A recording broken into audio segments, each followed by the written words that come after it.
வீடு அப்போ வரைக்கும் வந்து இவங்களோட ஆஃபீஸை தான் வந்து காசி அங்கே தான் உட்காந்து கமிஷன் வாங்கிட்டு இருந்தாரு. எப்படி நீங்கள் கொடுத்தீங்க? ஒரு அமைச்சரே இல்லை, எம்எல்ஏக்கு இவ்வளோ பெரிய வீடு கொடுப்பீங்களா? அவ்வளவும் அப்பட்டமான முறைகேடுகள் எல்லாமே வந்துட்டு அவ்வளவு காசு அடிச்சிருக்காங்க. இது டிடிபிஎஸ் எடுத்துக்கிட்டிங்கன்னா ஒர்க் கான்ட்ராக்டுக்கு மட்டுமே கிட்டத்தட்ட 50-60 கோடி வந்து கமிஷன் வரும். ஒர்க் கான்ட்ராக்டுக்கு மட்டும் கமிஷன் வாங்குறது. இதே மாதிரி நீங்க மத்த இதை பாத்துக்கோங்க, டோட்டல் இதை பாத்துக்கோங்க. 2000 கோடி லாஸ் சொல்றீங்க, 60 கோடிங்கிறது ஒரு ஆண்டுக்கு ஒரு ஸ்டேஷன்ல. அது எங்க ஸ்டேஷன் கம்மியான செலவாகிற ஸ்டேஷன்.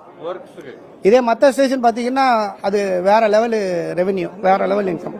ஒன்லி அவருக்கு வந்து ஒத்து போற கான்ட்ராக்டர், அவர் கொடுக்குற கமிஷன்ல இருக்கிற கான்ட்ராக்டர், அவரோட குட் புக்ல இருக்கிற கான்ட்ராக்ட் மட்டும்தான் வில் சஸ்டைன். மற்ற எல்லாருமே வில் பி எராடிகேட்.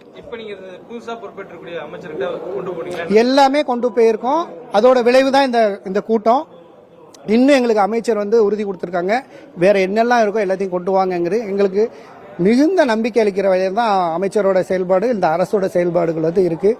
மாற்றத்தை விரும்பி தான் நாங்கள் ஓட்டு போட்டோம். ஆனால் இவ்வளோ பெரிய மாற்றம் வரும் அப்படிங்கிறது வந்து நாங்கள் உண்மையிலே எதிர்பார்க்கல. இதுக்கு வந்து மாண்புமிகு முதலமைச்சர் விஜய் அவர்களுக்கும் மாண்புமிகு எரிசக்தி துறை மற்றும் சட்டத்துறை அமைச்சர் எங்கள் நிர்மல்குமார் சாருக்கும் வந்து நாங்கள் ரொம்ப நன்றி சொல்ல கடமைப்பட்டிருக்கோம். ஹீரா ஜான், நான் வந்து தூத்துக்குடி அனல்மின் நிலைய ஒப்பந்தக்காரர்கள் சங்கத்தில் செயலாளராக இருக்கேன். இது வந்து அன்புராஜ் ஜெபசிங், இவங்க தலைவராக இருக்காங்க. எங்கள் பொருளாளர், எங்கள் நிர்வாகிகள் எல்லாமே